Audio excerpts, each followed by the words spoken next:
Hi there. तो आज का प्रॉब्लम है 1317 convert integer to the sum of two no zero integers. हमें एक n नंबर दिया हुआ है और हमें इसको दो इंटीजर्स में डिवाइड करना है और उन दोनों ही इंटीजर्स में कहीं पे भी जीरो नहीं आना चाहिए। तो हम लोग जैसे 2 दिया हुआ है यहाँ पे, तो हमने इसको 1 1 में डिवाइड किया हुआ है। इस एग्जांपल में 11 दिया हुआ है, हमने इसको 2 और 9 में डिवाइड किया हुआ है। हम इसको 10 या 10 और 1 में डिवाइड नहीं कर सकते क्योंकि 10 में जीरो आ रहा है। तो हमें ऐसे इंटीजर्स चूज़ करने हैं जिसमें कि जीरो नहीं आना चाहिए। ठीक है, तो इसका एक सिंपल मेथड देख लेते हैं और फिर एक और लेस कॉम्प्लेक्सिटी वाला मेथड देख लेते हैं। तो दो तरीके से करेंगे। तो सिंपल मेथड तो हम लोग ये लीड कोड के एडिटोरियल में भी दिया हुआ है। तो यहाँ पे हमें सारे ही नंबर चेक कर लेने हैं i इज इक्वल्स टू 1 से i is less than n तक, और हमें देखना है कि कौन से नंबर्स ऐसे हैं जो कि इस कंडीशन को फुलफिल कर रहे हैं। तो हमने दो नंबर हमने ले लिए हैं। पहला नंबर i होगा, जो दूसरा नंबर होगा वो n माइनस आई होगा। और हम यहाँ पे देख लेते हैं कि स्ट्रिंग क्लास का ये जो वैल्यू ऑफ मेथड है, इससे हम किसी भी इंटीजर को स्ट्रिंग में कन्वर्ट कर ले रहे हैं और ये चेक कर लेंगे कि इस स्ट्रिंग में कहीं पे भी ज़ीरो तो नहीं है। ये और हम लोग को ये भी देखना है कि बी जो स्ट्रिंग हमने चूज़ करी है उसमें भी ज़ीरो नहीं आना चाहिए। ठीक है, तो दोनों नंबर जो हमने सेलेक्ट किए हैं उनमें किसी में भी अगर ज़ीरो नहीं आ रहा है then it means this is a valid number and we can simply return A and B as our answer.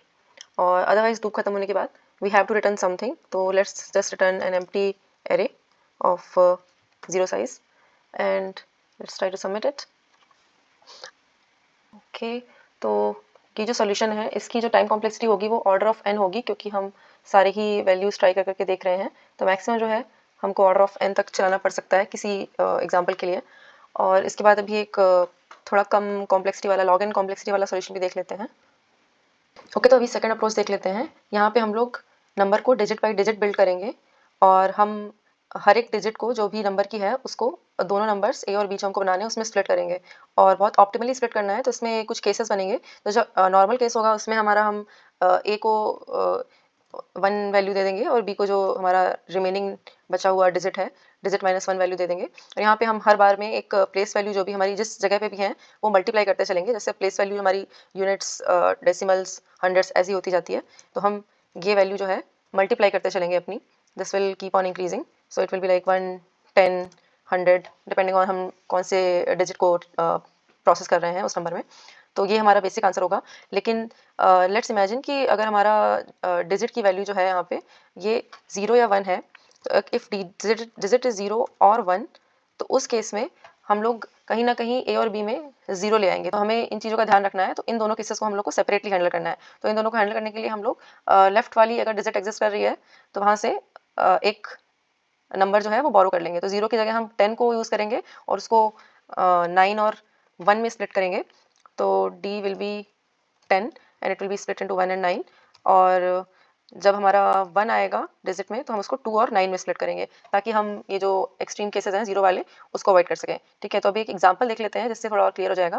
तो यहाँ पे 0 और 1 दोनों का ही एग्जांपल है। तो हमने 1 1 1 लिया हुआ है नंबर। हमारा डिजिट जो है हमारी राइट टू लेफ्ट हम लोग ट्रेवर्स कर रहे हैं। तो पहले 1 आई है और डिजिट 1 आने के बाद वी नो कि इसको हम स्प्लिट नहीं कर सकते हैं प्रॉपरली। तो हमने एक को बोरो किया है। ठीक है, तो उसको बोरो करने के बाद हमारी जो डिजिट है वो 1 1 हो चुकी है और हमारा जो n है वो 10 हो चुका है। तो n हमारा 11 हुआ था, जब हमने एक यहाँ पे बोरो कर लिया तो n हमारा 10 बचा। ठीक है, ये नेक्स्ट इटरेशन के लिए है। हमारा जो टोटल है अभी हम 2 और 9 में स्प्लिट कर देंगे। तो a को 2 और b को 9 में स्प्लिट कर दिया। नेक्स्ट टाइम पे हमारा मल्टीपल ये जो प्लेस वैल्यू है ये हमारी इंक्रीज कर रही है, तो हम 10 से इसको मल्टीप्लाई कर देंगे। नेक्स्ट टाइम पे हमारी डिजिट जो है 0 वाला केस देख लेते हैं। यहाँ पे 0 आई है तो of course we need to borrow 1 from the left side, और जैसे ही बोरो करेंगे तो ये जो n की वैल्यू है ये नेक्स्ट इटरेशन के लिए हमारी 0 बन जाएगी। तो हमारा रूप से बाहर आना भी हो जाएगा यहाँ पे। और 10 को जो है 1 और 9 में स्प्लिट कर देंगे। और यहाँ पे जब हम लोग a और b की वैल्यू सेट कर रहे हैं तो हम लोग a में जो भी हमारा डिजिट 1 मल्टीप्लाइड बाई जो भी ये आ रहा है हमारी जो मल्टीपल की वैल्यू है दैट इज दिस, और b में जो है हम जो 9 बचा हुआ है उसको ऐड कर देंगे। तो 9 plus existing value of b and जो मल्टीपल है वो 10 हो चुका है अभी, और रिमेनिंग डिजिट तो हम लोग 1 और 9 में स्प्लिट किया हुआ है, इसलिए ये तो हमारा जो आंसर आ जाएगा यहाँ पे total that will be 10 plus 2 12 and 99। So 99 plus 12 that will become 111। और इन दोनों ही नंबर्स में हमारा 0 नहीं है। तो हम इसको जब स्प्लिट कर रहे हैं digit wise we have to keep track कि हम किसी भी 0 या 1 को एनकाउंटर ना करें, क्योंकि हम उस केस में इस तरीके से डिवाइड नहीं कर पाएंगे। बेसिकली हमें यही काम करना है, बट हमको ध्यान देना है कि यहाँ पे 0 बनना है। अगर 0 बना रहा है तो हम एक लेफ्ट साइड बोरो करके और इसको हैंडल कर लेंगे इस तरीके से। तो अब इसका कोड देख लेते हैं। यहाँ पे it's a very simple approach. तो नंबर ले लेते हैं। ए हमारा इनिशियली 0 है, बी भी 0 है, क्योंकि हमें नंबर्स में सिंपली ऐड करते चल रहे हैं चीज़ें। और मल्टीपल की वैल्यू भी ले लेते हैं। यहाँ पे इनिशियली 1 लेते हैं, क्योंकि हम लोग यूनिट्स प्लेस में होंगे। और जब तक हमारा नंबर एग्जिस्ट कर रहा है तब तक डिजिट निकालनी है हमें n mod 10 और n is equal to n by 10। हम क्योंकि नंबर को आगे एक डिवाइड करके नेक्स्ट नंबर ले रहे हैं यहाँ पे। और उसके बाद ऑफ कोर्स ये हमें केसेस देखने हैं। तो अगर हमारा डिजिट 0 बन रहा है तो हमने नंबर से बोरो किया हुआ है, तो डेफिनेटली n माइनस माइनस करना पड़ेगा हमें। और ये वाले केस में हमें ये चेक करने की ज़रूरत नहीं है कि n एग्जिस्ट कर रहा है कि नहीं, क्योंकि अगर हमें 0 मिला है तो वी नो कि लेफ्ट में कुछ तो होगा ही, क्योंकि मिनिमम 10 तो होगा ही, क्योंकि वरना 0 से तो कोई स्टार्ट होने वाला नंबर तो नहीं हम लोग देख रहे हैं यहाँ पे। इसलिए हम लोग फ्रीली यहाँ पे n माइनस माइनस करके एक नंबर बोरो कर लेते हैं। यहाँ पे कुछ भी हो सकता है, इट कुड बी 20, 30, 40, कुछ भी हो सकता है। और जो हमारा a है उसमें हम ऐड कर लेते हैं 1 इंटू मल्टीपल, और जो b है b plus will become 9 into multiple.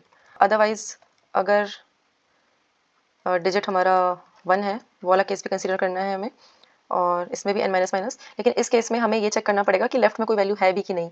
तो अगर हम एग्जांपल ले लें 11 का, तो पहली बार में 1 आ रही है डिजिट, सेकंड बार में भी 1 आ रही है, बट सेकंड टाइम में लेफ्ट साइड में कुछ है नहीं। तो हमें ये चीज़ चेक करनी पड़ेगी कि हम इसको बोरो कर भी सकते हैं कि नहीं, लेफ्ट में कुछ है भी कि नहीं। तो हमें ये चेक करना है n की वैल्यू है कि नहीं ग्रेटर देन 0। अगर है तो good, we will use it and will update our a and b again. तो this will become 2 into multiple and this will become b will become 9 into multiple. तो यहाँ पे बस स्प्लिट करने का जो तरीका है हमारा वो इस तरीके से होगा। और अदरवाइज़ ये हमारा डिफ़ॉल्ट केस है कि और कोई भी डिजिट आ रही है तो हम उसमें एक ए में हम लोग ऐड कर देंगे 1 इंटू मल्टीपल। 1 का कुछ सेंस नहीं है, इट्स जस्ट टू अंडरस्टैंड कि हम लोग एग्जैक्टली कर क्या रहे हैं कि यहाँ पे, और इसमें डिजिट -1 इंटू मल्टीपल। ओके, तो ये कर दिया। और अभी लास्ट में मल्टीपल की जो वैल्यू है, every time we are using it, multiple will become multiple into 10, क्योंकि हर बार हम लोग जो नंबर है वो वैसे यूनिट्स का पहले ट्रिवर्स कर रहे हैं, फिर 10 प्लेस का, फिर 100 प्लेस का। तो इस तरीके से हम मल्टीपल को भी बढ़ाते चलेंगे। और हाँ, तो अभी हमारे ए और बी निकल आएंगे, और एट द एंड हमें बस एरे रिटर्न कर देनी है, new INT A and B। Okay, so I think it looks good. Let's try to see. Okay, और तो नहीं आ रही है। ओके ओके, तो जो टाइम कॉम्प्लेक्सिटी आ रही है इसकी, वो ऑर्डर ऑफ लॉग एन आएगी। अगर हम लोग यहाँ पे भी चेक करें एनालाइज कॉम्प्लेक्सिटी में, तो it is showing order of log N, क्योंकि हमारी जो टोटल नंबर ऑफ डिजिट्स हैं, that is the number of times हमारा लूप जो है ये वाइल वाला रन करेगा। और जो टोटल नंबर ऑफ डिजिट्स हैं वो log n base 10, this will be the total number of digits. Although हमारी जो लिमिट्स हैं, कंस्टेंट्स हैं, उसमें जो 10 है वो 10 टू द पावर 4 है maximum. So this loop will run for 5 times and basically it's a constant time complexity. लेकिन मतलब आइडियली देखा जाए तो this is the answer for us. And yeah, I think that was all for this video, and thanks for watching, and I'll see you next time. Bye bye.